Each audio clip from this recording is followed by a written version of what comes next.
Everyone believed he was just a lonely orphan, but his life completely changes when his childhood crush turns out to be an extremely dangerous spy and even ends up marrying him. Asano was once a cheerful young boy, but everything fell apart one day when his entire family was killed in a tragic car accident. He was the only survivor, left behind covered in scars and bandages. The trauma scars him so deeply that he refuses to make any friends, unable to bear the thought of losing anyone again. The only person who stays by his side is his childhood friend, Msami Yoak, the only person he ever talks to. Several years pass, and they both enter high school. Even after a full month in class, Asano still refuses to make friends.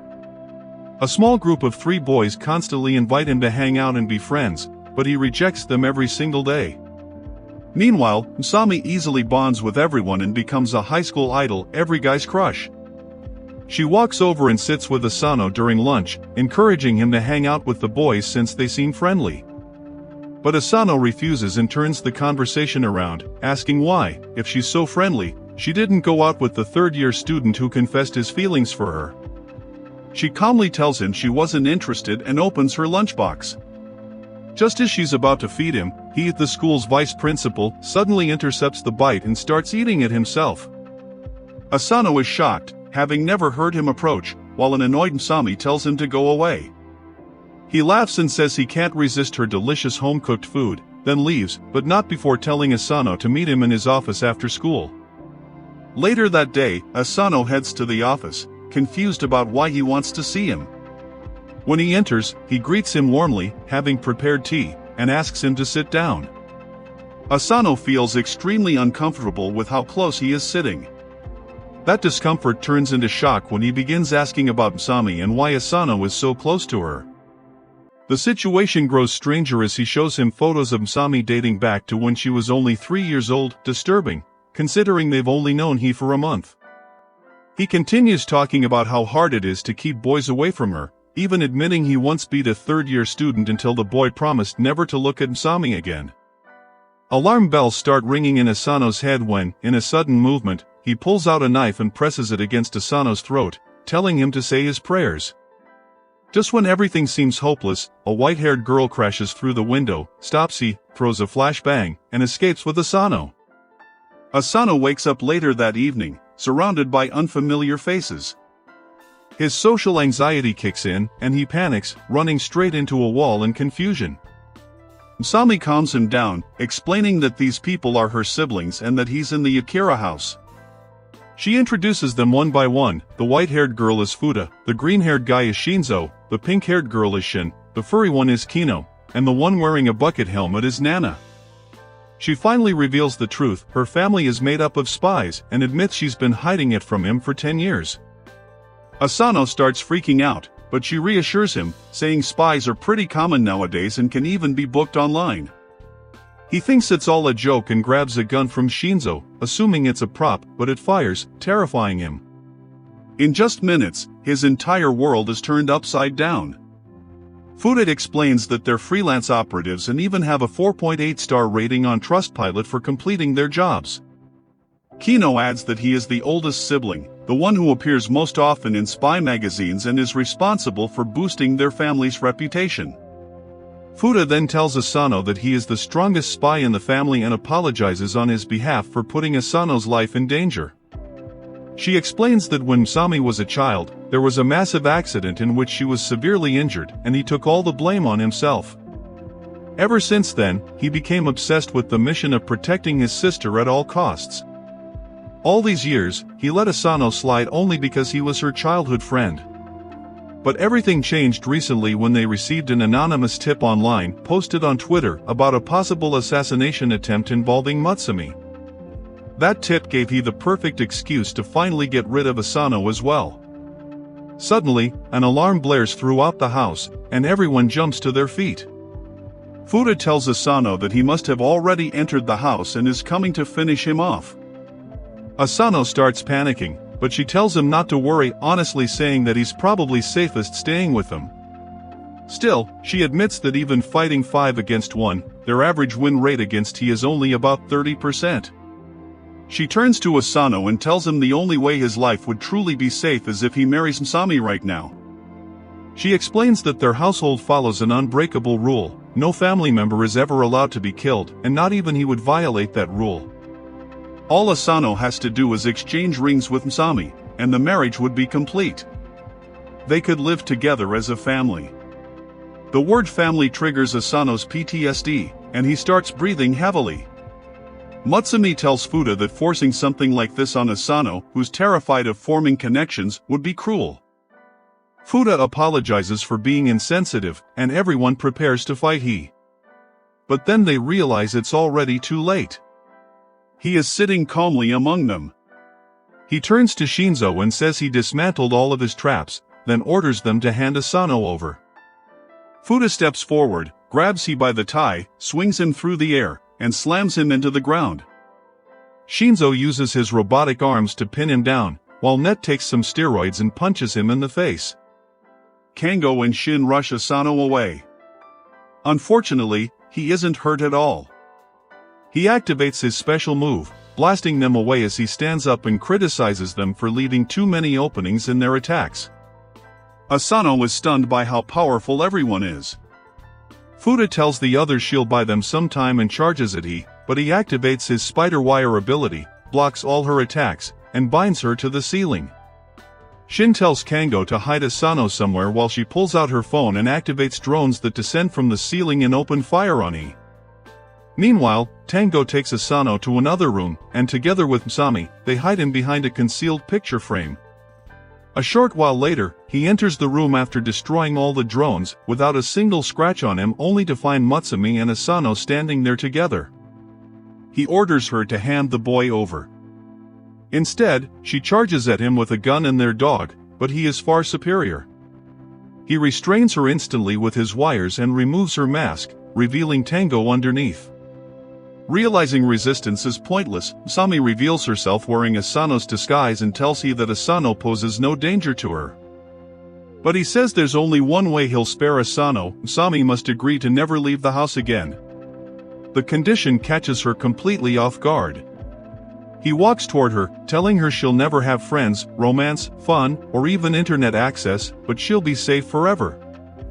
He hugs her as she begins to cry, knowing she has no other choice. But Asano, who's been watching everything through a peephole, steps out and tells Msami she doesn't have to do this. He tells Asano to get lost, saying he has no use for him anymore. That's when Asano shouts for Msami to give him the ring. He's ready to make her his family.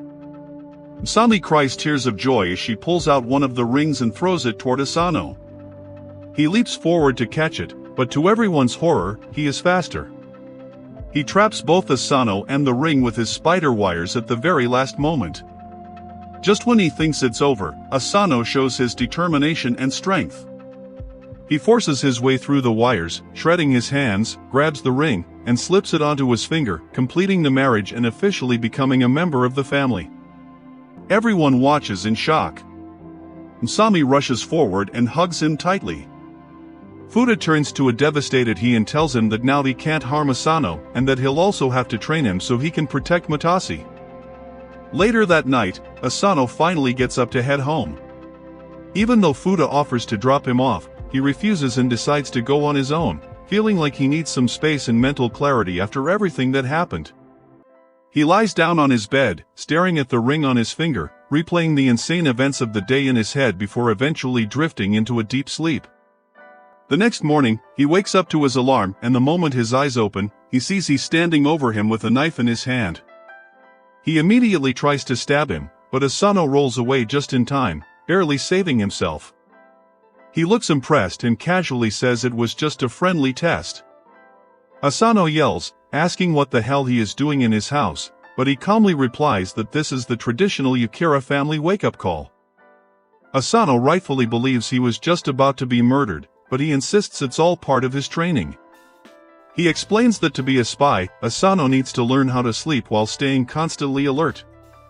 He then orders him to get ready for traditional Yukira morning exercises and uses his wires to tie Asano completely up, suspending him in the air. Meanwhile, Msami is downstairs preparing lunch when she hears Asano screaming. She rushes upstairs and finds him hanging midair, painfully stretching under his control. She yells at her brother to let him down, but he simply checks his watch and tells her it's time to leave the house. He quickly grabs Msami and their bags and jumps out the window. Moments later, a bomb detonates inside Asano's house, blowing it to pieces. He sets them down and explains that the house was rigged with explosives sometime during the night. He promises to explain everything later but tells Asano to get one thing clear: the Yakira family's top priority is protecting Msami at all costs. He tells everyone to get into the car. As Msami helps Asano inside, he talks with Shinzo, who discovered the bomb was planted in the kitchen, meaning the real target of the assassination was Msami. Asano is completely confused, but he explains that information spreads fast in their world. News of Msami's marriage has already spread like wildfire, and nearly everyone knows about it. Still confused, Asano asks why Msami would be targeted. He says the answer is simple: Msami is the 10th head of the Yakira family. He goes on to explain their family history, revealing that the Yakiras have been involved in espionage for generations because their bloodline carries a special power that gives their children superhuman abilities. In every generation, one child is born without any supernatural powers, and historically, that person always becomes the head of the family. He explains that even though the head has no powers, they're the only one capable of giving birth to children with superhuman abilities. Without the head, the Yakira bloodline and its powers would die out completely. That's why Msami is the legitimate leader of the family and the only one who can keep their lineage alive. He grows visibly irritated that someone as weak as Asano ended up marrying her, since the Yakira family is ancient and infamous, with countless enemies determined to wipe them out. And the easiest way to do that is to eliminate Msami. While he's explaining this, a car suddenly pulls up behind them, and armed men fire a rocket launcher. The driver narrowly dodges it in time. Asano panics, but he remains completely calm as their car is sprayed with machine gun fire. He tells Asano not to worry, the vehicle is bulletproof, and orders the driver to speed up.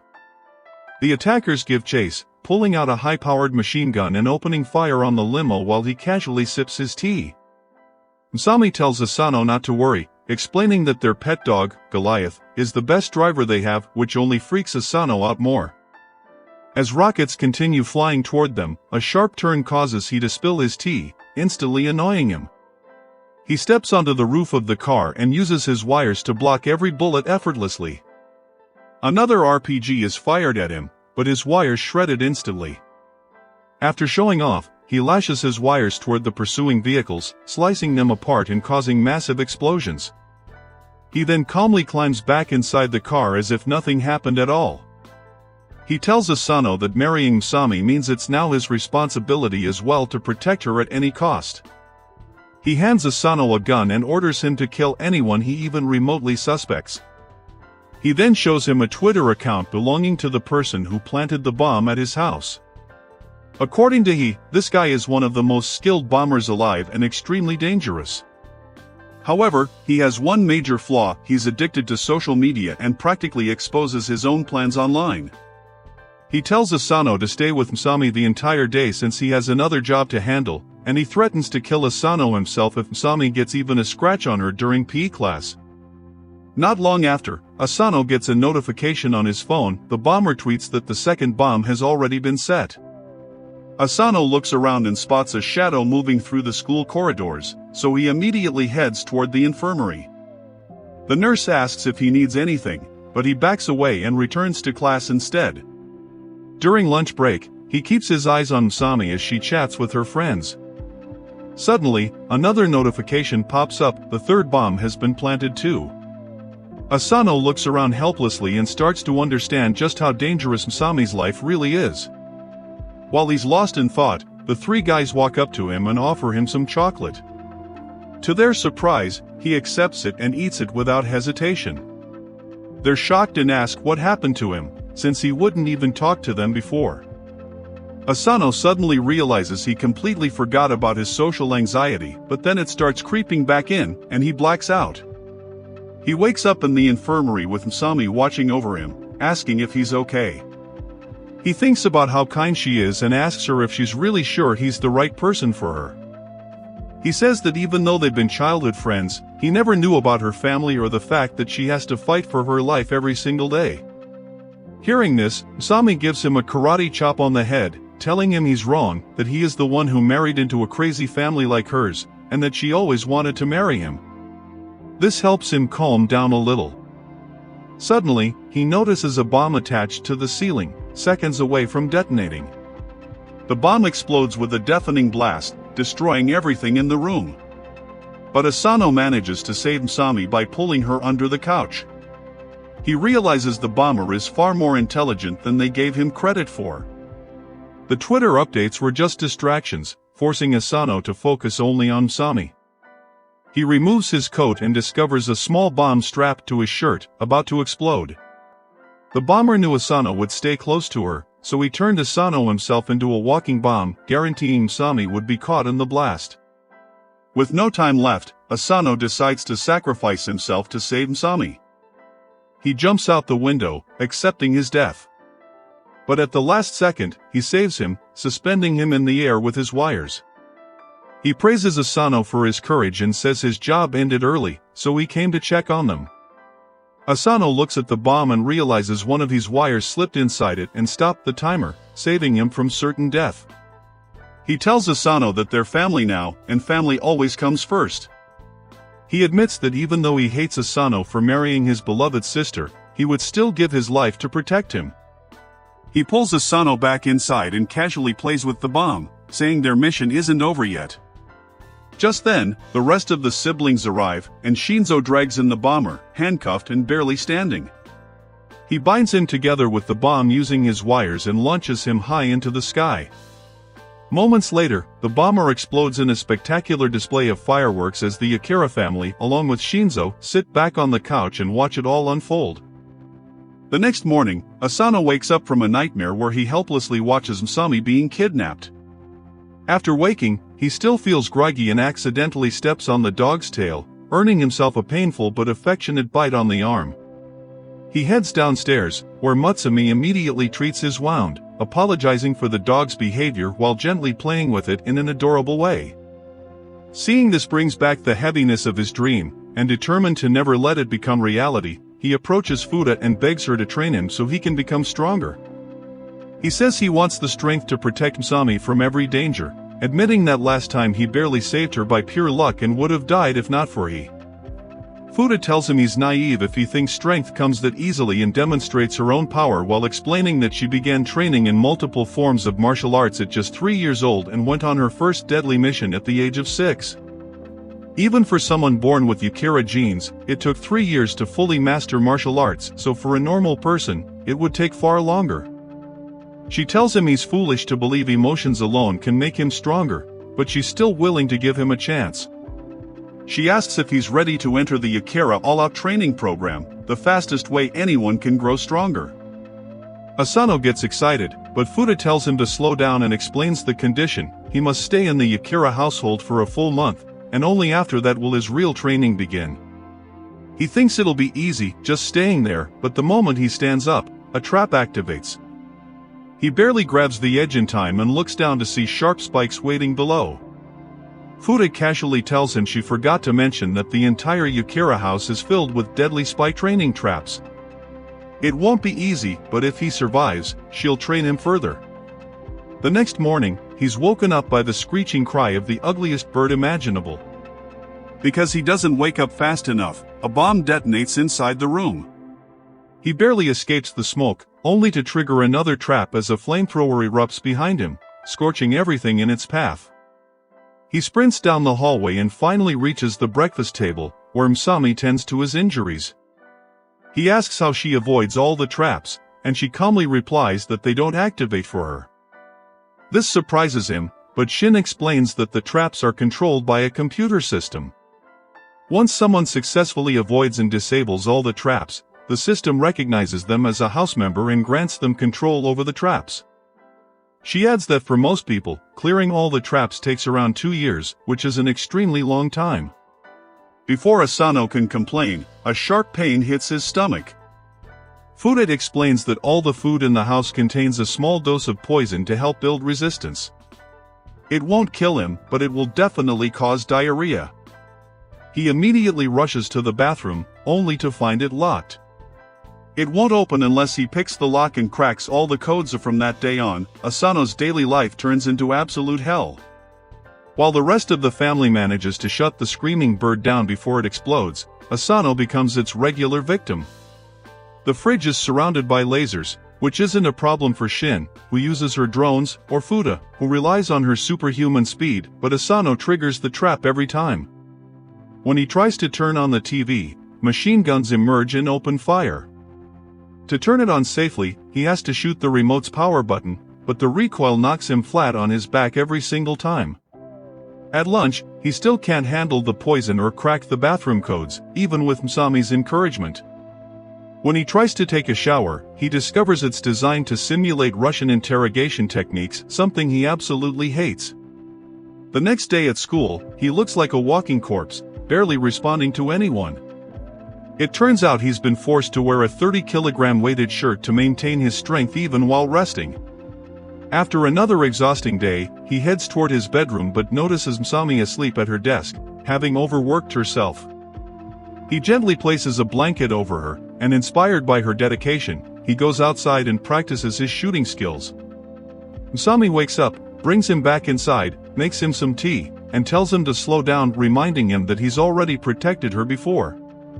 She recalls a time in high school when jealous bullies tried to drag her into a shed to cut her hair because of her popularity. Asano appeared at the last second, snatched the scissors from them, and began cutting his own hair instead. The bullies thought he was a deranged psychopath and ran away in fear, saving Msami from humiliation.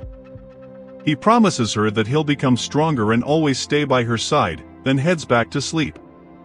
A couple of weeks pass, and he finally learns how to shut down the bird trap with ease. He confidently walks down to the living room, smoothly dodging the laser traps before he takes the pistol and shoots the power button to turn on the TV. Shinzo commends him for his skills, but Asano replies that he still can't change channels. Just then Shin arrives inside the room and hands Shinzo the progress report of Asano ever since he came here. Later that day, the tub head teaches him how to escape the poison gas trap, and he's even able to survive through the basic poisoned food, but when he tires the milk, he ends up getting sick again and runs off to the washroom only to get stuck with the codes again. Suddenly they realize that something is wrong and find him barely conscious on the floor. Fude immediately takes him to the infirmary where they check him out, and it turns out that he got a fever because of exhaustion. She then notices something and tears off his skin only to reveal that he was wearing a fake bodysuit while actually he is completely battered and bruised from the training. He didn't want Mumu to worry, that's why he asked the furry to make him a bodysuit while getting healed by the bucket head. She tells him that his results were extraordinary and they couldn't have been achieved without training yourself to death. She tells him to chill out and hands him a book about coding. She tells him that he needs to be on bed rest till has completely read the book, and only then he is allowed to take part in the training again. A week passes by and finally he is able to crack the locks of the washroom, making everyone celebrate as he has finally passed the Akira house member test and now is accepted by the computer. To his horror, Shinzo takes out a 100 kilograms shirt claiming that they can increase the intensity now. Wallen turns the difficulty of the traps from normal to hard. He realizes that his adventures are just getting started. Ash has a long way to go before he can protect himself and Msami from every danger. The next morning Msami cooks breakfast once again while Asano enters the kitchen trying to put on her undergarments. She looks at him. He starts acting like a total freak and tells Asano that he should worry more about his strange fantasies and desires, because no matter how disturbing they are, she wouldn't divorce him. He insists that everything is just a misunderstanding and claims he was only practicing his disguises. Suddenly, a stunning blonde woman appears in the doorway, asking if everything is okay. Asano has no idea who she is, but Msami instantly recognizes her. It's Kingo in disguise. Kingo immediately starts smothering Asano, trying to make him uncomfortable, but Msami tells him to knock it off and leave him alone. Just then, he also shows up in the kitchen and casually asks Msami for a goodbye kiss before leaving. That's the last straw. Msami smacks both Kingo and he on the head at the same time. Later that day, Asano meets up with Shinzo, who's about to head out on a solo mission. Asano asks if it's dangerous, but Shinzo says it's a low-risk job. He just needs to gather intel on a counterfeit money operation, and it shouldn't take long.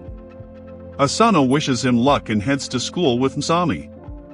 On the way, a ball comes flying toward Asano at high speed, nearly hitting him. Without even looking, he catches it and throws it back with incredible force. That afternoon, Asano and Msami head up to the rooftop for lunch. Msami tells him that even if he hasn't realized it yet, his strength and skills have improved a lot from the training. He moves so quietly now that people have started calling him a ninja. After that, she asks if he's free after school because she needs help with some work. Asano immediately agrees. They head back home, where Msami sits at her desk and starts stamping through massive stacks of paperwork while explaining what Asano needs to do. He keeps bringing her more documents, which she analyzes at lightning speed, pointing out errors and issues instantly. She treats Asano like her personal assistant, telling him to email certain investors to boost their stocks, and reminding him to ignore the fake divorce papers Kingo forged to try to break up their marriage. While sorting through files, she notices that one of Kango's reports is incomplete again. Since this isn't the first time, she gets irritated and drags Asano into Kino's room. The room is completely stuffed with clothes, piled so high they can barely see anything. Msami calls for Kino to come out, and he magically appears standing on top of the clothing mound. She orders him to finish his report and submit it immediately. Kango doesn't take her seriously and casually eats sushi while telling her to stop acting like an old lady. That really sets her off. She reaches for her handcuffs, ready to deliver some Yukira-style punishment. Kango realizes he's in trouble and leaps off the pile, trying to escape the room. Thanks to his training, Asano reacts quickly and blocks his path. But Kango is smarter. He turns into Msami, forcing Asano to hesitate, then dashes past him and escapes outside. An angry Msami activates the house's hibernation mode, sealing it completely from the outside world as massive walls rise around the property. She tells Asano that once this mode is activated, there's absolutely no way to escape. Meanwhile, Shinzo crawls through an air vent and spots a massive counterfeit operation run by a wealthy businessman who has already circulated 60% of his fake currency. He moves through the ducts and realizes they're working with a highly intelligent mastermind who designed all the security systems. He puts on his Apple Vision Pro, and unlike real life, it actually works, allowing him to see through containers and locate stacks of counterfeit money. He drops down through a hatch, finds a secret case, hacks it, and retrieves a framed photo of a note that might be crucial. But before he can leave, an alarm goes off, forcing him to make a run for it. Back at the Yukira house, Msami starts checking every room. In her own room, she uses infrared equipment to search for signs of Kino but finds nothing. Asano is surprised by how many hobbies she has as he looks at a painting she recently made. They move on to Shin's room, where she's busy playing a physical game she's terrible at. Next, they check the Buckethead's room, where he warns that he'll blow Kingo up if he sees him. Finally, they head to his room only to find it completely covered in pictures of Msami. Asano wonders if Kango somehow escaped, but Msami tells him that's impossible with the house on lockdown. Suddenly, the rest of the siblings gather around them, asking if they found Kino. At that moment, Asano hears something behind him and turns around to see Kino's face inside the Mona Lisa painting. It turns out he was hiding inside the picture frame the whole time. Kino bolts around the corner, and Asano chases after him but suddenly screams as he crashes to the ground.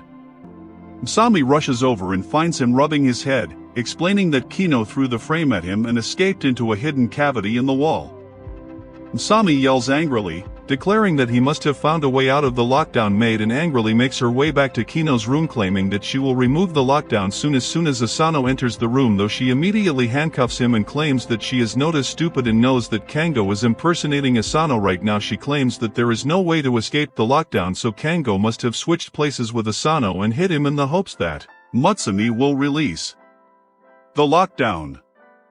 After which he could run away. Kango accepts his defeat and removes the mask, and together they start looking for the paperwork she needed. Later that day, Asano eats the curry made by Msami, which is very tasty, so he asks for the secret ingredient and Msami replies that it's cyanide. Asano immediately starts feeling sick and excuses himself to pick up a call. He picks the phone only to find Shinzo on the other end screaming at me for help. They get on a video call and Shinzo cries that he ended up getting in a gunfight, but he didn't expect so many guys and now all his bullets are over and he has no weapons. She tells Asano that Shinzo is an extremely good spy but he only depends on his weapons, and if Hito-san have a weapon he becomes a super big wimp. She asks whether Ano can take his weapons to him and he immediately agrees. He dresses up and carries a small bag as he enters the highly secure building and starts walking through the corridors. Unfortunately he is not fast enough and gets caught by a guard who puts a gun to his head. He remembers his training and pushes the gun back before grabbing the arm and a lock as he pummels his face with his elbow. Hearing this, a bunch of other guards arrive at the scene. He slams one in the face with his knee but gets caught by the other guard. The third guard tries to stab him but his clothing protects him as he punches him away before breaking the last guy's nuts to secure a victory. To his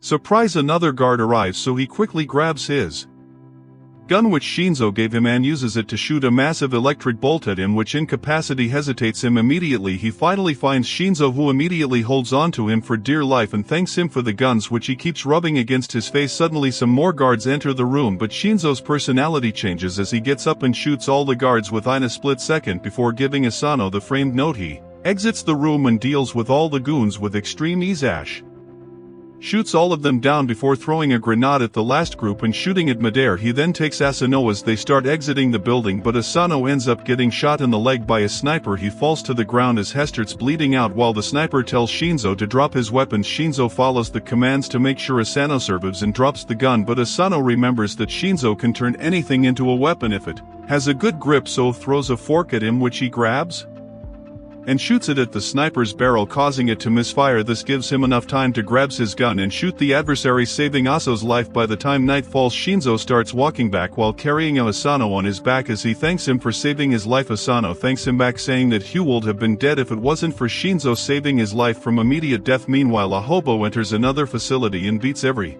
single guard there with a hammer, asking them for the location of their leader, but they all refuse to give away the location, so he bludgeons them to death as he takes out the picture of his next target, which turns out to be Asano. Several days have passed by since the freaky shootout incident at the factory with Shinzo. Aso's leg has healed quite a bit and the new spy family member Asano walks down a street by the side of a lonely.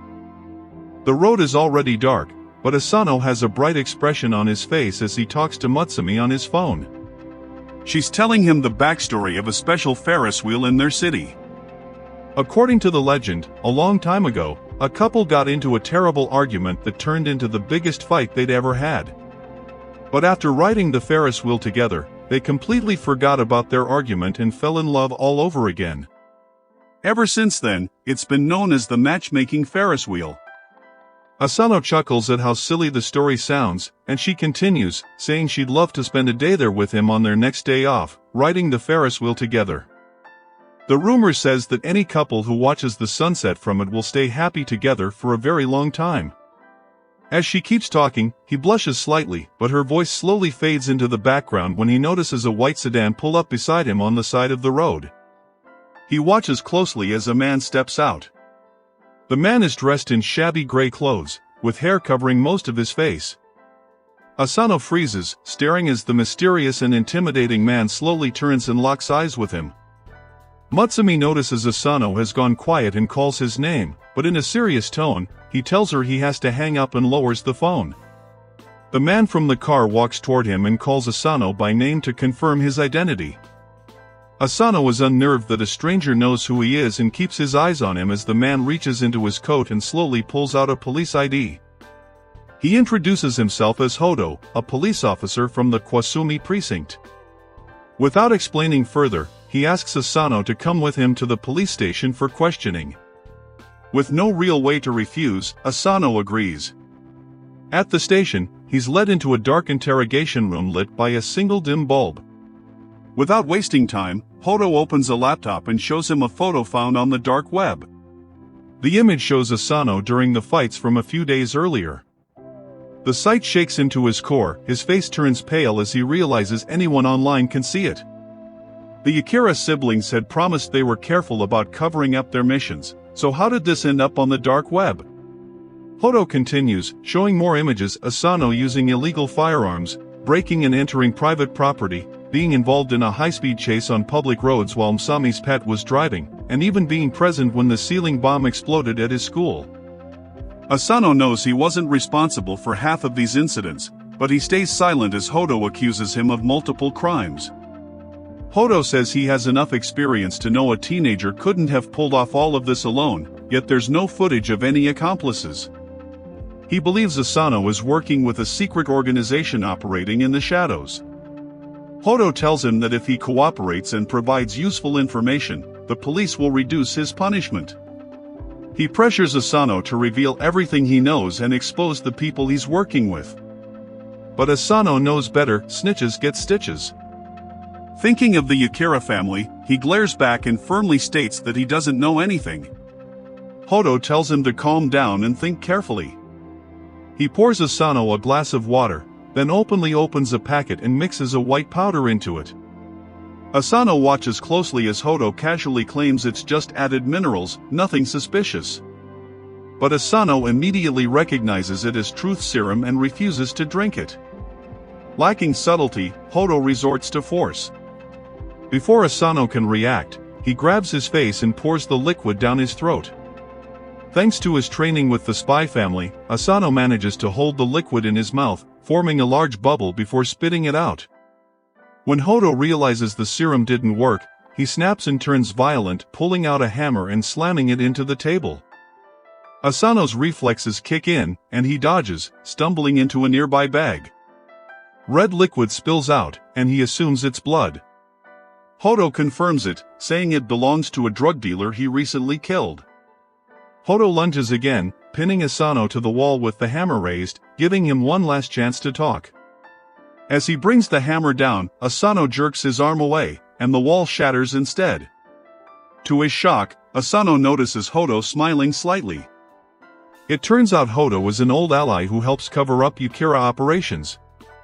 The entire interrogation was a test of Asano's loyalty and resistance.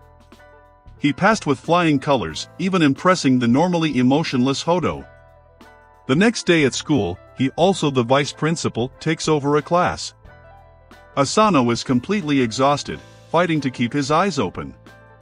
The silence tempts him to nap, and the moment he closes his eyes, a piece of chalk rockets past his head at insane speed and embeds itself in the wall.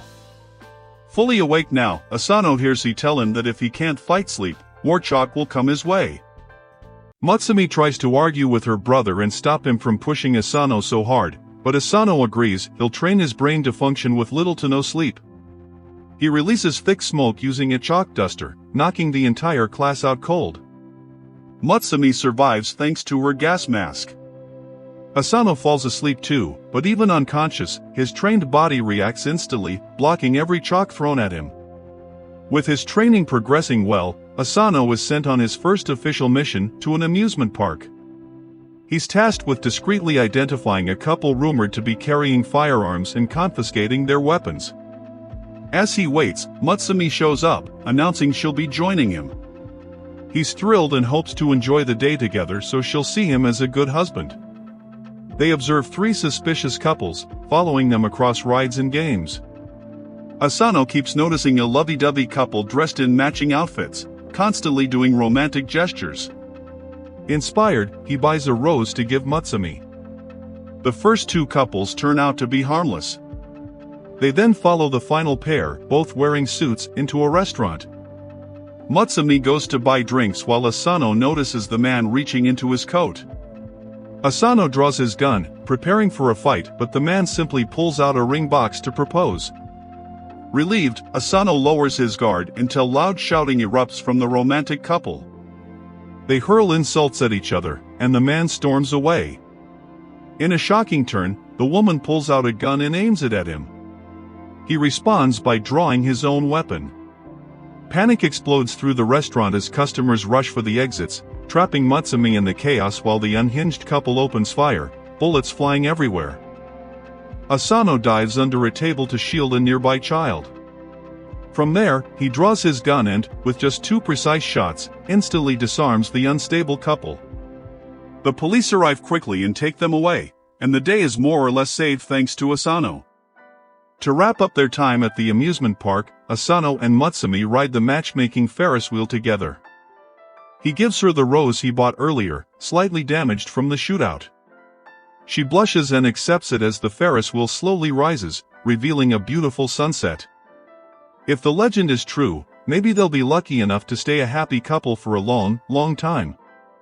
A few days pass, and it turns out that someone has been trying to hack into the household files containing information on every family member for the past 4 days. Shin has been fighting off the cyber attack nonstop, barely sleeping at all. Eventually, she manages to trap the hacker in a reverse hacking loop. But the hacker uses the classic old trick of pulling the power cord to escape. Shin thinks she finally won, only to realize that the hacker managed to steal most of Asano's files anyway. Exhausted, she finally leaves her room and finds Asano and Mutsumi getting ready for school. She tells them about the hacker who kept targeting Asano's data but says she updated the system and believes she stopped it. Asano doesn't like the sound of it, he feels trouble is coming, but he brushes it off. Later, as they head to school, Asano suddenly senses danger. He pushes Mutsumi out of the way just in time as razor-sharp needles slam into the ground. He spots a slender figure hiding behind a pole and immediately starts running with Mutsumi. They dart through random alleyways, but the attacker won't back off, forcing Asano to turn and face her. He readies his stun gun, watching the alley carefully, but the attack comes from above. Somehow, he blocks it and knocks the girl back. Instead of retreating, the attacker looks thrilled. She tells him she loves him and wants to kill him. Mutsumi suddenly recognizes her and tells Asano that this spy's name is Kiri. She carries countless needles and is known as the Manhunter. According to Mutsumi, Kiri stalks men she becomes obsessed with, follows them, and eventually kills them with her needles. This annoys Kiri, who snaps at Mutsumi, warning her never to call her something so vulgar again or she'll stab her in the eye. Kiri then gushes over Asano, saying she first saw him in a dark web video and has been completely in love ever since. She tells him he's incredibly famous in the underworld right now and pulls out a wanted poster with Asano's face on it, showing a $100,000 bounty on his head. To prove her point, she tosses a few needles into the air, causing an armed man to fall from above. She explains that many people are hunting Asano for the reward, but she's not interested in the money. She only wants to kill him for love. She goes on to explain that she knows everything about him, how he never walks through gardens during missions, always fixes any damage he causes, and even pays for tickets before riding attractions. Even Mutsumi admits that sounds pretty admirable. Kiri then tells Asano she wants him to live with her forever. Calmly, he steps back and tells her he can't, he's married to Mutsumi and will never leave her side. Kiri breaks down crying, accusing Mutsumi of being nothing but an ugly thought who brainwashed Asano into staying with her. This angers him, but he stays quiet as Kiri declares she wants to kill Mutsumi and take Asano for herself. Asano tells her not to even think about touching a single hair on Mutsumi's head. Confused, Mutsumi asks if he knows about this. Kiri explains that no one can target a member of the Akira family without his approval and she already got his permission. He even gave her the security code to Asano's file, which is how she hacked all the data. She spins around and launches a storm of needles, all landing perfectly around them, showing off her skill. She tells Asano she'll see him soon, then steps over the unconscious attacker and walks away. Later that day at school, the teacher announces a new transfer student, none other than Kiri. She greets the class sweetly, and the boys immediately fall for her. The teacher tells her to sit next to Asano, which terrifies him. As she runs toward the seat, she deliberately trips and fires a needle at him, which he barely blocks with a notebook. From that moment on, his daily life turns into a survival game, dodging needles just to stay alive. Kiri covers his chair with poison needles, hides one in her pencil, and turns it into a constant routine. Even during lunch with Mutsumi, Asano dodges every attack without looking. Eventually, the non-stop cat and mouse game exhausts both of them. Kiri suddenly bursts into tears at her desk after Asano blocks another attack. In frustration, she throws a massive wave of needles into the air, embedding them into the rest of the class and knocking everyone out. She explains that this technique lets her control anyone she hits with it, then orders the entire class to restrain Asano. Not wanting to hurt innocent people, Asano allows himself to be captured as Kiri prepares to finish him off. Just in time, Msami steps in and tells the stalker to stop. But before anything else can happen, the classroom window bursts open and the assailant who Kiri knocked out before jumps in with a handgun and fires a shot at Kira. Thankfully Msami pushes her out of the way but ends up getting grazed by the bullet herself. This pisses Asano off, who pushes everyone from top of him and shoots a stunning bullet at the attacker, quickly dispatching him as he runs toe check on Msami. Surai seems to be confused at Msami for trying to save her, but she replies that she is glad that someone apart from her is able to see how great AO is, and this makes her really happy. Soon she becomes inseparable from Msami and makes her new goal to kill Ano so she can have Msami all for herself. This bothers him, but Msami tells him to think of her as a little sister and nothing else. A couple days later Shin ends up calling AO in her room and claims that she wants to play some games with him, which will also be part of his training. Matsumi tells him that Shin takes her games very seriously, and last time when Shin's agreed to play with her he had to stay up 3 nights in a row before he simply got knocked out. Asano starts playing the game where Shin takes the lead and starts destroying the enemies while Asano gets the hang of it. Soon they get the final boss, which turns out to be a steam engine which needs to be stopped. They mash the keys as hard as possible and soon are able to clear the level. As the engine stops, suddenly the news comes up and a reporter exclaims that a train that was hijacked by some people containing hundreds of innocent lives just got stopped all by itself and all the hijackers were found unconscious. This makes him realize that Shin simply converts real-life missions into games where there is no extra lives and no retries. This ups the pressure a little bit as they head off for the next mission, which turns out to be even more dangerous as a group of terrorists have taken a helicopter with the intent to 900 lure it into the nuclear power plant and create another Chernobyl.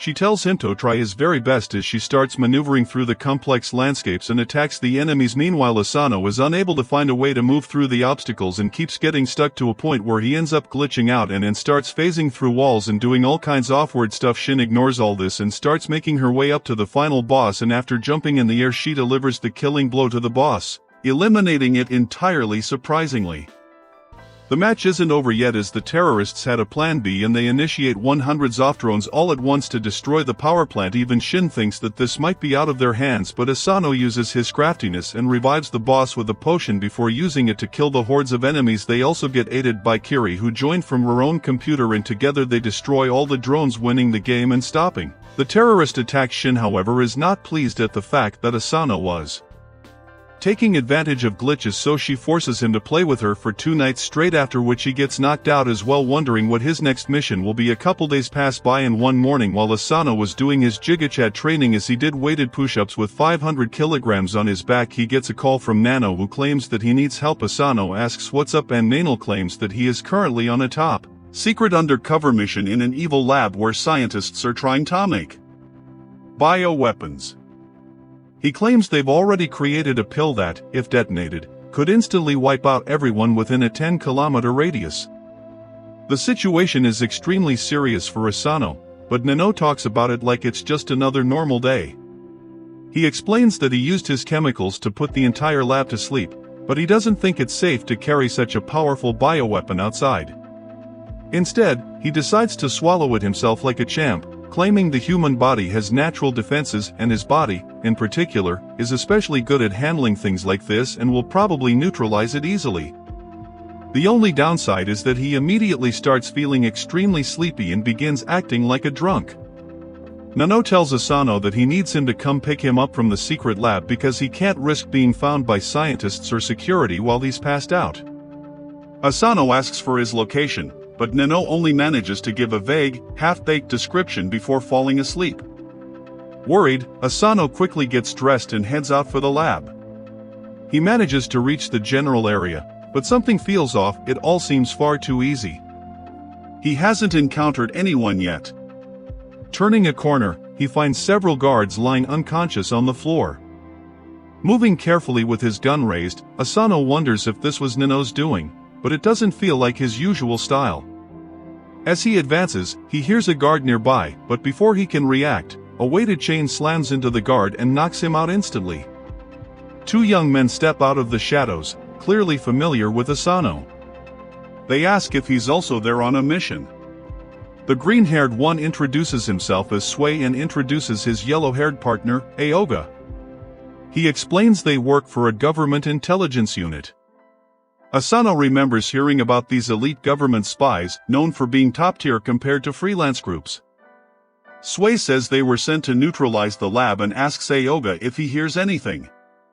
With his exceptional hearing, Aoga immediately detects enemies. Sui moves ahead, wishing Asano luck with his mission, but Aoga grabs Asano instead, saying they might need allies. Asano isn't sure how to feel about this sudden alliance, but at least he knows they aren't enemies. Together, they tear through the guards with frightening ease. Eventually, they reach the inner lab, and Asano rushes inside to find Neno lying on the floor. He checks his pulse. Neno is alive, but clearly in bad shape. Suddenly, a chain flies toward Neno, but Asano reacts instantly, batting it away with his knife. The blade snaps on impact, and the recoil injures his arm. Confused and angry, Asano asks what they're doing. Sui explains they were sent to neutralize the lab and overheard Asano's call with Neno, learning that he swallowed the bioweapon, making him a threat that must be eliminated. Asano steps in front of Neno and declares they'll have to go through him first. He pulls out his stun gun while Aoga tells him not to do it. But Sui shows no hesitation. Using a special thunder breathing technique taught by Zenitsu, he blitzes past Asano at unbelievable speed, slicing through his weapon and his body in one motion. Asano crashes to the ground, bleeding heavily. Aoga is furious at Sui for going that far, but Sui coldly tells him to control his emotions as he walks toward Neno to finish the job. Asano gathers every ounce of strength left and begs Sui to spare him, but Sui ignores him. Suddenly, Neno wakes up and calmly tells them he's already neutralized the toxins. He says they can test his sweat using a test patch to confirm it. He tells Sui that if he still plans to kill him, at least let him treat Asano first so he can survive. Sui pauses, remaining calm, and says that if the toxin is neutralized, then their mission is complete. He takes the test patch as proof, leaves behind some healing ointment for Asano, and walks away. Neno rushes to Asano's side and tells him to stay awake, but Asano's injuries are too severe, and he passes out. A few days later, Asano survives, but finds himself being punished by he, tied above burning candles. A news article has surfaced claiming the Akira family was defeated by government spies, declaring it the beginning of their downfall. He is furious, especially after getting review bombed on Google. Before he can lose control, Msami and Neno snap him back to reality and remove the gag from Asano. Msami tells Asano not to worry, but he insists he deserves the punishment for letting the family down. He swings him around and declares that Asano can redeem himself by defeating the government spies and reclaiming their honor.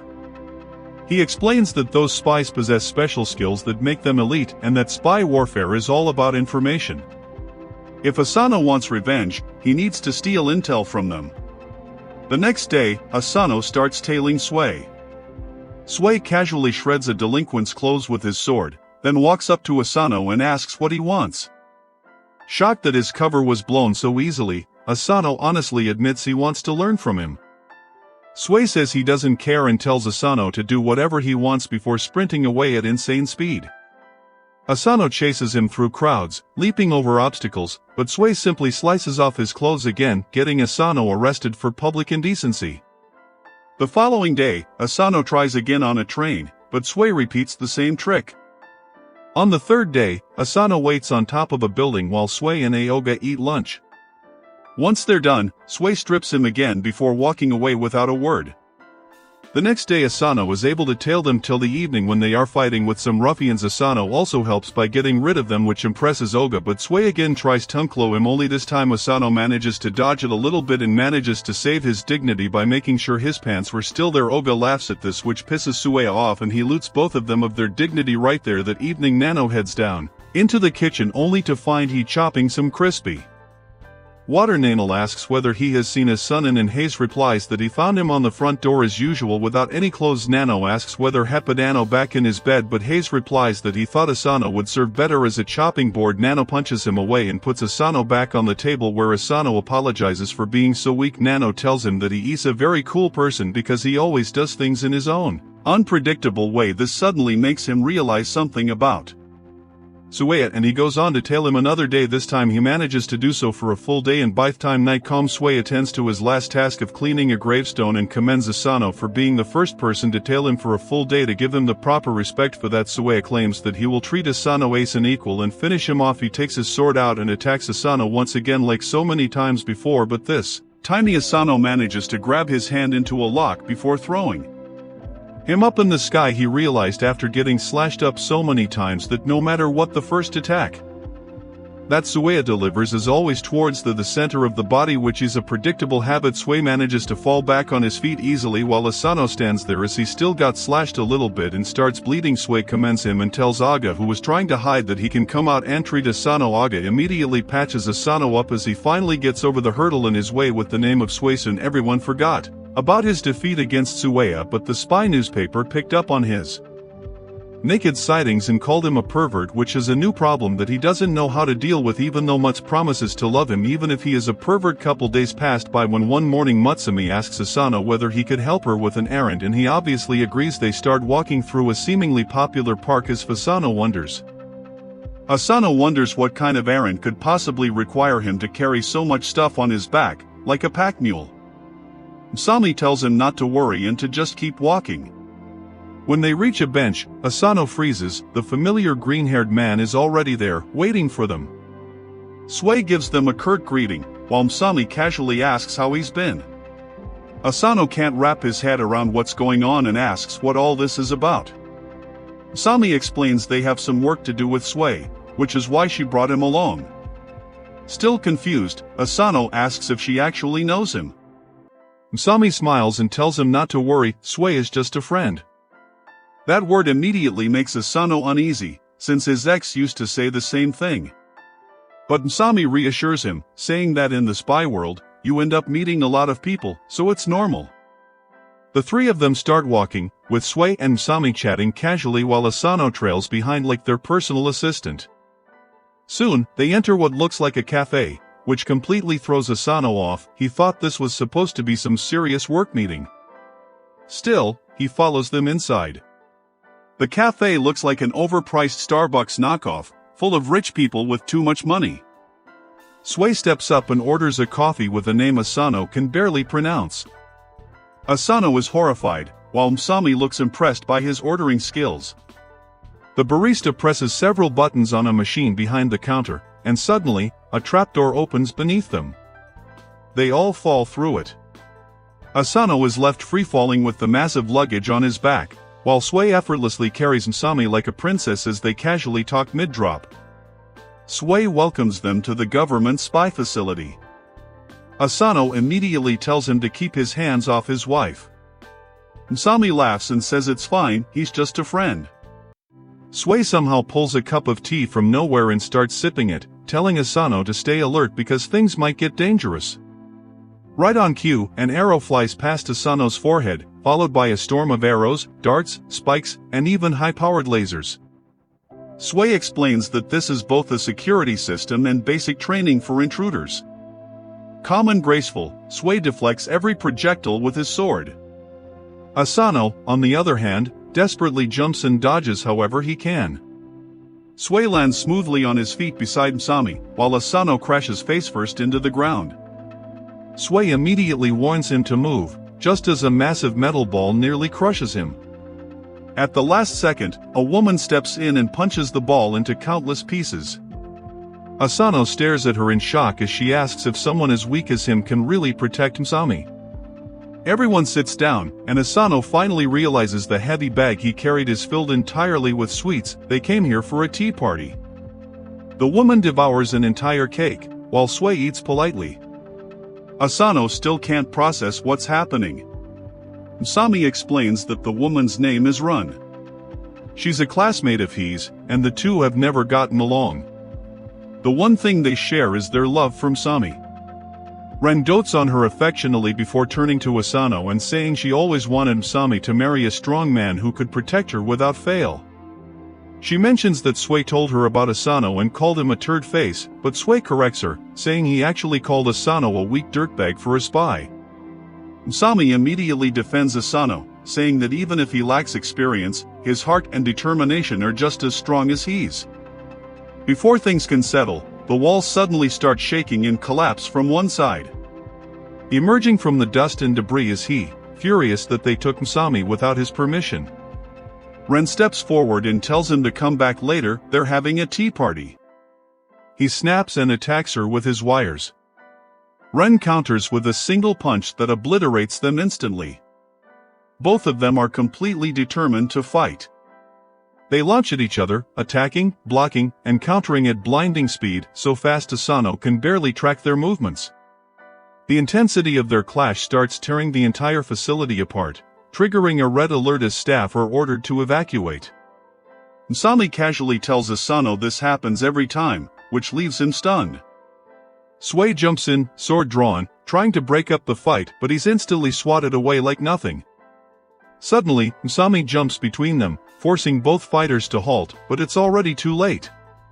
Neither can stop their attacks in time, and both strikes are headed straight for her. At the last second, Asano dives in and shoves her head down, taking both hits full onto the face.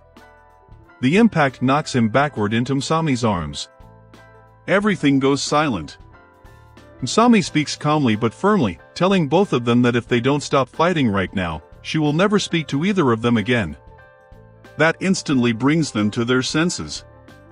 He, overwhelmed with fear, passes out on the spot. Ren drops to the ground and apologizes sincerely. She then looks at Asano and praises him for taking that hit. Msami smiles softly and says that Asano is strong even if he doesn't look like it. A little while later, when he comes back to his senses, Ren tells him that she has a job for him as she wants him to do some undercover investigation against one of the most prominent politicians, while Matsumi ties highs up. Ren explains that the name of the politician is Kireo and he has a lot of swing in the public right now and will probably win the next election. This wouldn't have been an issue, but it turns out that this man is truly evil, as everyone thinks he is just a quirky politician who wears weird clothes and dances in his rallies, but he has top-class spies working for him named Red, Blue and Yellow who are basically his sword, and they go out to extort, bribe and even murder the opposition for him. The government spies have been trying to find more info about him for a while, but all they found was a very small bomb which was probably bought from outside the country in order to assassinate the opposition leaders. They figured out who was the seller of the bomb, but when they interrogate him, has simply provided the video of his anonymous buyer. Asano watches the video in surprise as it's clearly the politician, but Ren tells him that it's not enough evidence to incarcerate him. He asks why is he being chosen, and she replies that they have been spying on him for a while and he now has his guard against the government spies, but he might not be expecting an outside spy who recently joined one of the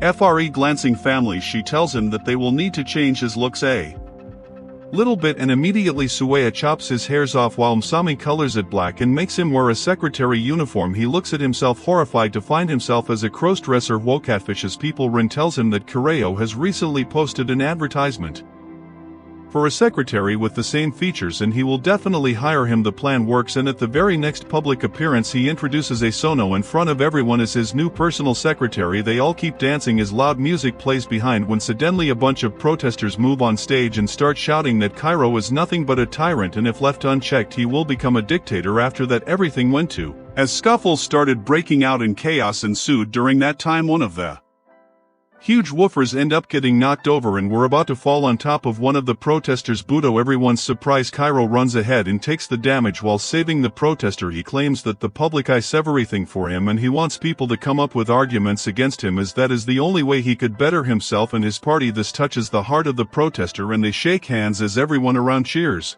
on for him. Soon an ambulance is called and the bloody fade. Siro is placed on a stretcher. He tells Asano to head back to the office while he gets inside the ambulance alongside the spies. The moment he was out of view he takes out his bandages and celebrates his little media stunt, which is already going viral on the internet. He praises Red for placing the woofer at the perfect position to fall and asks Blue about the statistics and public perception, only to find out that people seem to like him more after his staged heroic deed. Unbeknownst to them, Asano was listening to everything as he snuck inside and decides to start looking for his actual illegal activities. He searched through his document and everything present in their office and was practically with them all the time, but still he wasn't able to find even a single piece of document that was illegal. Surprisingly enough, they kept continuing their illegal activities throughout their election campaign with superb coordination, but Asano can't understand how, as they never make any plans or talk about Anything illegal, all they do is dance around all day and make his life miserable. Suddenly remembers their dance and the patterns in their rhythm. The realization dawned upon him that all this while they were making plans right in front of him through the use of Morse code, but he never caught on to that. Suddenly Hester listening to their code and finds out that they are planning to plant a bomb inside tomorrow's conference where the current prime minister would be. They plan on committing this terrorist act tomorrow. While he was still there, Sot had it would all look like it was done by an outside entity. He planned on faking some injuries on himself and then making a declaration about how he will save the country and take revenge on the terrorists. Asano hears all this, and the next day when everything falls in place, Cairo tries to blow up the bomb, but to his surprise nothing happens inside. Instead, a bomb goes out in the fountain. Asano was unable to neutralize it, so he threw it outside too. His shocked Cairo seems to know about this as he brazenly takes out his gun and shoots Ao in the head, claiming that he has another bomb. Activates the other bomb to kill the witnesses, but it turns out to be filled with cotton candy, which catches him off guard as Asano gets up as well. Since Kiro's gun was changed and it only had paintballs in it, he takes out another gun alongside his spies, but Sway enters the fray and chops off their guns, which scares the spies who run away, leaving Cairo alone. He grabs another gun, but Sway simply unclothes him and hands him over to Asano to transport him to their facility. While in the van, Cairo starts telling Asano that he knows each and every detail of his life before claiming that his family didn't die in an accidental car crash. This catches him off guard as Cairo continues that the accident was orchestrated and in fact it was the work of some men because of which he lost his family. Asano loses high mind for a moment as he points his gun at the politician and tells him to divulge all the information while furloughs, knowing that his plan worked. Asano again asks him how does he know about his family, and Kiro refuses to answer that question. However, he gives him a piece of advice saying that the world is littered with hidden truths. Suddenly Asano gets a call from Suit, who tells him that they have an emergency. The deputy prime minister has been abducted and his condition is being live-streamed from an unknown location. The deputy prime minister at the meeting turned out to be a fake, and Sway believes that Cairo planned all that in advance. He wants Asano to interrogate the politician and get him to cough up the location of the deputy prime minister. Kireo hears all that and he says that the timing is quite convenient because he was also planning on going to the kidnapping site. Suddenly his restraints come undone and Ano can just stare at him while he drops his earring. The earring turns out to be a bomb that blows away the whole van with it. Meanwhile, in the Akira mansion, Nano is experimenting on a new chemical, but he messes up and creates a huge explosion. Matsumi comes rushing to his room with a gas mask on and asks if he is fine. No apologizes for damaging the room, but Matsumi remarks that he is in worse shape because his muscles are growing out of proportion all over his body. After that, Nanao resumes working and tells Msami that he is worried that Anna might come home terribly injured, which is why he is trying to create a very effective healing potion. He asks Matsuma if she is not worried about him, and she replies that she is also very worried. She has prepared a grand feast to welcome Asano home after he completes his mission. She believes that even if he is hurt after the mission, eating all this food will instantly heal him, and Nano wants to disagree. Matsumi then wonders what the rest of the family members are doing and now tells her that Kango is creating a machine-washable face for Ano in case he comes back home unrecognizable. Shin is taking out the computers of their haters so that they won't cause a commotion in case something happens to Asano. Shenzo is really worried about Asano 2-0, which is why he cannot come out of the garbage can. He and Fuda are just sitting still while having tea. Fuda believes that there is no need to worry because Ano can get things done when he has to. He is the opposite of her and he is just wishing for the boy to need a horrible end. Hearing all this doesn't ease Msum's heart even one bit, and she is still anxious about her husband. Back at the location of the explosion, Asano is helping the injured driver by taking him away from the flames. He gets a call from Sway, who asks if he is fine. Asano assures him that he is not injured and even managed to save the driver, but Cairo got away. Sway replies that it is not a problem because they were expecting that. He reveals that they were hiding the truth about Kiro's identity from him. He is not just an ordinary politician but a former spy who was a legend back in the day. Everyone thought that he died 6 years ago, but he then started a second career as a politician. That is why they deliberately had loose security around him this time so that they could figure out what he was planning. They have placed a GPS on Cairo and Sway tells Asano to return home because his mission is complete now. On the other hand, Kairo takes off the blindfold of the deputy prime minister before taking a seat next to him. This meeting is being live-streamed all over the country, throwing the media and general public in chaos. That was Siro's motive from the beginning. The minister says that he is disappointed in Kiro, who he thought was a committed politician despite his odd activities. He tells Kireo that engaging in such terrorist activities won't change the political situation in his favor, and then Cairo starts taking off his Disguised as he takes off his funky glasses, the minister starts trembling. Ash notices his pitch-black eyes. Cairo says that the minister must have been pretty sure that he got him killed, which is why he did not realize his true identity earlier. The minister finally recognizes Cairo as a spy he dealt with in the past. Cairo then turns to the audience and tells them that today he will address them not as a politician but as a man who lost his child. He says that he took revenge on numerous politicians involved in his downfall. Behind the scenes, however, the deputy prime minister was the biggest culprit, so he wants to deliver justice to him in front of the entire world. Kireo points his gun at him, asking if he will tell the world the truth and end his political career, or will he refuse to answer and die. The minister scoffs, saying that it is a stupid idea to ask politicians to speak the truth, and Cairo decides to end his life. However, the stream gets cut off abruptly as Asano arrived there on time and shot down the recording device. Cairo is pleased to see the young spy here, but Asano tells him to let the minister go. Cairo refuses, knowing that Asano can't shoot him because then the minister will also be caught in the fire. He fires at Aso's hand, forcing him to let go of the gun. However, Asano uses this chance to close the distance between them and grabs Cairo from behind. Cairo was ready for this, and he simply grabs Ano and slams him to the ground. He knows all about the weapons and fighting techniques used by the Yakira family and takes the steel wires from Aso's pocket and ties him with them. Asano wants to know how can Cairo know about it, and he replies that it is because he is great at gathering information and using it to his advantage. Aso asks him why a spy like him turned into a politician and deceived the public. Cairo replies that he has no interest in politics and he did everything just for the sake of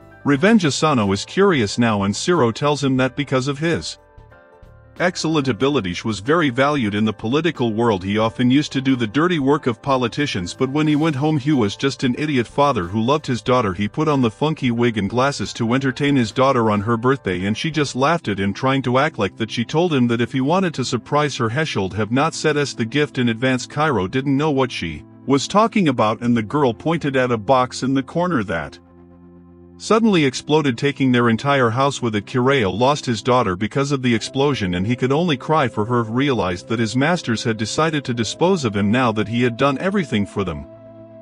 In that moment he swore to get revenge on them and let them feel the same pain he had felt. That is why he faked his own death and became a politician to get revenge. Kiro claims that once he became a politician it was quite easy to use his achievements and reel in his targets close and kill them. Cairo points his gun at the minister, saying that he is the last one left now. Aso suddenly lunges towards him, but Kiro's 3 spy guards come there out of nowhere and stop him. Cairo tells Asano that he can't win against them by himself. He adds that since Asano is also someone who has lost his dear family, he does not want to hurt him. Instead, he proposes to tell him everything he knows about his family's death if he steps back. Now Asano is tempted, but he tells Shiro that he wants to know about his family, but not if it means someone else has to die. Just then Sui arrives there, and before anyone can even realize it, he has cut a huge hole in the floor. The 3 lackey and Sui fall through the hole, and he asks Asano to deal with Cairo and rescue the minister. Asano attacks Shiro, who easily blocks his knife that has poison inside it. He knows about it and stabs Asano with the knife, causing his muscles to go lax, and he cannot fight back. Cairo hits him away and Asano lies on the floor bleeding. He tries getting up again, but Cairo tells him that it is of no use. On the other hand, the 3 spies ask Sui if he really thinks that he can defeat them.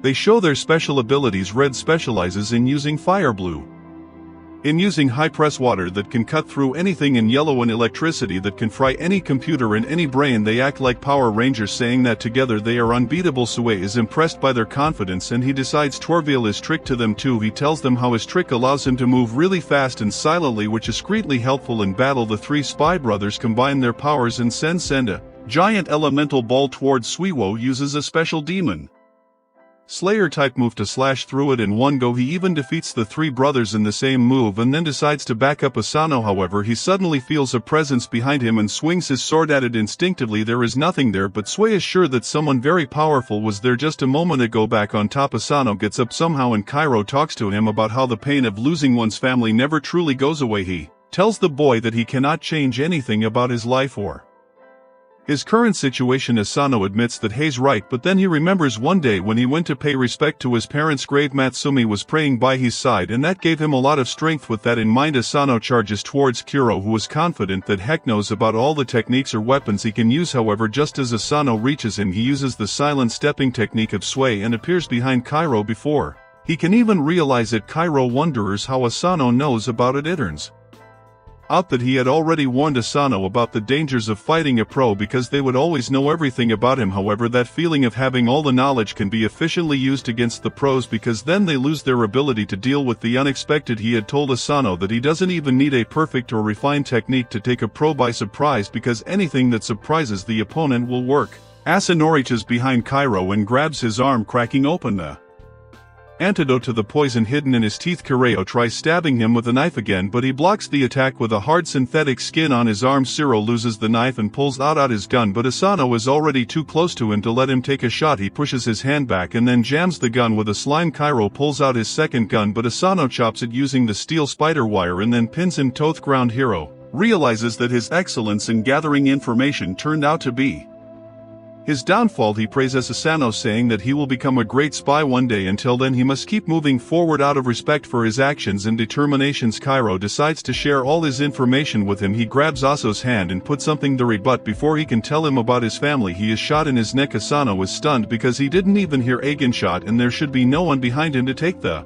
shot. With his last breath, Kairo tells Asano to keep moving forward and then loses his consciousness forever. Sui comes there just then and realizes that another assassin must have silenced Kireo. He tells Asano to be proud that he completed his mission against a much more experienced spy. However, he can only look at the paper slip that Kairo left him. Turns out that the paper had a map which pointed to the location where Kairo had buried his daughter. Asano goes to her grave to pay respects to her as per Kiro's last wish. After that he puts his hand in a tiny hole in the tree and takes out a box that contains the information he is looking for. Later Asano returns home where his family is eagerly waiting for him. Matsumi runs to hug him and everyone tells him that he did a great job. While there seems to be something bothering him, Asano can smile when he is with them. A couple days later Rin calls both Asano and Msami to her headquarters where they all sit down. As Rin congratulates Asano on completing his mission successfully and tells him that today they are going to celebrate by having hot pot. Everyone sits around the table while Ren puts an ungodly amount of rice in Ao's bowl before claiming that she will get everything ready for the hot pot. Asano asks Sueya what is she talking about, and Sueya claims that every time she arranges for a hot pot she goes all out and captures and hunts all the animals with her own bare hands before bringing them here to eat. She walks towards a huge cluster of dead monstrous animals bigger than herself as she thinks which meat should she use first. Swa walks up to her and tells her that he will chop it up to size for her, so she allows him to do so. He calmly walks up before taking his sword out, and with single elegant slash of his sword he cuts every single animal to size perfectly, ready for the hot pot. The amazing smell of food covers the entire room as Ano grabs a bowl and starts taking out some soup alongside meat and veg and hands it over to Msami like a total gentleman. Msami really likes it and thanks him from the bottom of her heart as she takes the bowl, but before she could even take a bite he stuffs Aso's mouth with a bunch of veggies, choking him out as he lays on the ground while he tells him never touch and portion out food for his sister again. As that honor goes to him and him alone, he quickly gets a bowl of food and tells Msami that he only put her favorite stuff in, but Rin shows this sister-loving freak his place by pushing him his head into the bowl, telling him to piss off and stop acting like a jealous in-law. This pisses he off and immediately a food fight breaks out as both of them start throwing food at each other while the others move out of way as quickly as possible. Toga seems to be really hungry and can't watch all this food going to waste, so he tries to get a bowl full of food before it all spills over, but gets a fish cake to his face which knocks him out in Aso's arms. While this is happening, Sue is being his cool self as he simply dodges all the veggies and grabs all the meat pieces flying all over the place and starts eating them. He tells Asano that dodging something that isn't aimed at them is extremely easy. Ash grabs some bowl and uses his special walking technique to fill both the bowls up with food, which he hands over to Matsumi. She gives one bowl to an impressed Asano and keeps the other for herself, while Sui tells him to be careful with his walking technique as it takes a toll on their bones and can permanently damage them. Before Hetsun even react, a piece of hot meat slams in his face and he starts screaming while Sueya simply picks and chooses what he wants to eat and grabs it from the air. After a while they all have finally eaten their fill as both Oga and Rin sleep on the floor while Sui quickly cleans everything up. Meanwhile Asano is sitting behind a shelf looking at the small cube, wondering whether he will actually find the truth behind the death of his family inside of this, as Kireo claims suddenly he is surprised by Msami, who sits down beside him and asks whether the cube contains information about his family, and he claims that it does. She asks why does he look so stressed, and he replies that even though his body immediately sprang into action to try and save the Prime Minister against Zero, there was a split second where he was thinking that if he found the culprit who killed his family, he would probably do the same and make it his life goal to eliminate that person. This makes him equal to Kuro. Then by what right can he condemn him? He is scared that uncovering this secret might change him, but without saying anything Msami kisses him on the cheek, surprising him as he looks at her and asks what was that, for she smiles and claims that she just wanted to comfort him a bit when she realizes that the cube ended up opening and a marble falls out of it. Asano grabs the marble and wonders what the hell is it when he comes out and claims that the marble is a special device which contains optical information, but when he looks at him, Asano realizes that he must have seen Mutz kissing him as blood is pouring out of his eyes as he gets ready to evaporate Asano, but thankfully Ran grabs him from behind and tells Asano to run away quickly. Later that day both him and Msami return back to their house and Asano starts feeling extremely tired and his body feels heavy. Suddenly he realizes that someone is literally sitting on his head, and it turns out to be none other than the assassin Aka. She stands there in her maid outfit as Asano asks what the hell is she doing here. She claims that Msami asked her to stay here, and Msami agrees, claiming that from now on she will be staying here as a live-in maid and will be taking care of day-to-day tasks. Aika immediately starts dancing around Asano, claiming that she knows everything that has happened till now and also claims that she knows about the optical drive that he got. Asano asks how the hell does she know that, but she claims that she is a spy and knows everything. Before grabbing it out of his pocket, Asano tries to take it back, but Chin enters the room with her sleepy eyes and grabs the marble from Ayakashan as she studies it and claims that not only is it extremely old but it is also a bit damaged. She tells him that it will take quite a lot of time to get the data out of it, while Msami calls Aka over to teach her how to make some good tea. Asano asks whether it is advisable for them to have a literal spy assassin in their house, but Aka claims that it is perfect right now as Aso's bounty has gone up by quite a lot because of his last mission, and he is becoming very well known in the underworld. Because of that there will be a lot more assassination attempts, and he needs Tobe ready for that to make sure that he trains. She will be trying to assassinate him on a daily basis while he tries to evade her attacks. She throws a bunch of forks at him while Asano thinks about what kind of life is he going to live from now on. Later that evening he is so tired by the training that he is unable to move as he lays down on the table while Matsumi offers to make him some tea. He thanks her but claims that he wants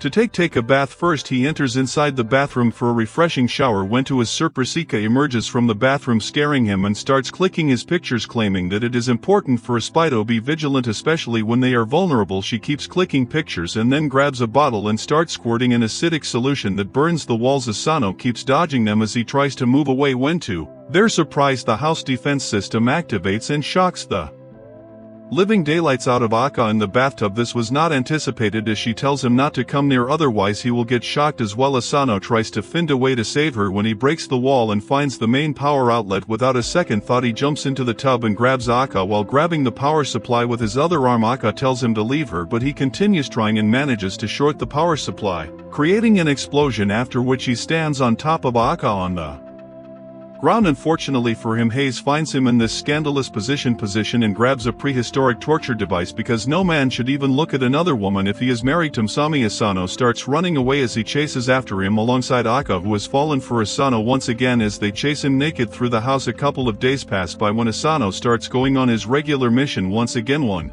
such day he forgets his phone, but when Msami tries to hand it over to him, she notices someone named Koru calling him. He immediately grabs it out of her hand, claiming that it's no one before cutting the phone and moving outside. Msami doesn't know what to make of it when Aka appears behind her, scaring the out of her as she cries, claiming that these are the signs of cheating. He goes away early, comes back late, switches off his location sometimes so that no one can track him, gets calls from unknown people, and also manages to evade her when she tried to follow him. She claims that these are clear signs of cheating, but Msami trusts him and tells her not to worry. The next day Msami takes Goliath out for a walk alongside Asano and tells him that she is really happy to spend some quality time with him as he has been really busy recently. Asano smiles at this before he starts asking questions about what breed is Goliath. Matsumi claims that he is not a normal dog as he has been around for hundreds of years in the Yakara family and was even a guard dog to her great-great-grandmother. She claims that he is a special mix between a mystic wolf and a dog, which makes him able to change shape. Right then, in front of his eyes, Goliath changes shape and becomes more wolf-looking as it increases in size. She sits on top of him, claiming that he is very strong, and asks whether Asano would like to sit as well. Goliath would not have that though and flicks him away with his tail, forcing Simi to hand him to leash. Only immediately Goliath takes to the wind as he starts running at an incredible speed dragging Ano behind and even running through water. By the time they are done, Asano is completely drenched on the ground in a park. Suddenly a couple of kids come around Goliath to look at him and Msami goes over when suddenly Goliath notices something is wrong and an explosion takes place. Thankfully Msami saves the kids while Goliath covers her, but they soon realize that Asano tried to save them and took the brunt of the damage. This pisses her off and she asks Goliath to figure out who did. This Goliath immediately sniffs the detonator and maps out a route through the city to find out where it came from. It turns out that some weird third-class joke imitation planned all this to try and kill Matsumi. As he sits in his mom's basement and looks at his computer, surprised to find her still alive, suddenly Goliath breaks through his door and enters inside before killing him, and an instant later that evening Asano gets a call which he immediately hides and claims that he needs to return back to.